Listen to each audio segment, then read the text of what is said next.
अब किसी से उलझने को दिल नहीं करता। आप सही, मैं गलत, और बात खत्म।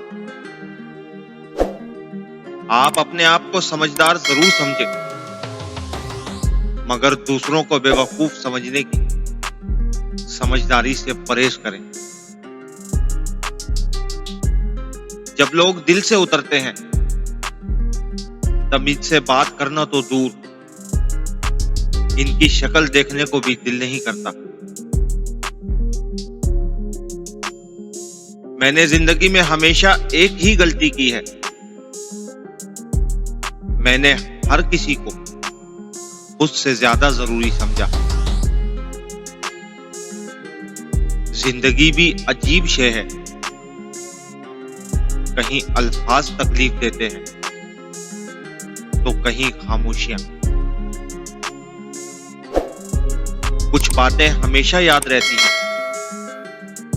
जैसे कि अपने पसंदीदा ख्वाबों की तदफीन करना, अपने किरदार पर बात सुनना, अपना मुश्किल वक्त अकेले गुजारना,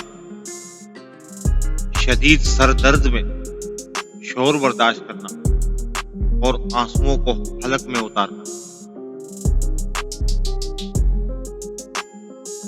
दोबारा शुरू करने से ना घबराएं, हो सकता है आपको अपनी नई कहानी बेहतर लगे।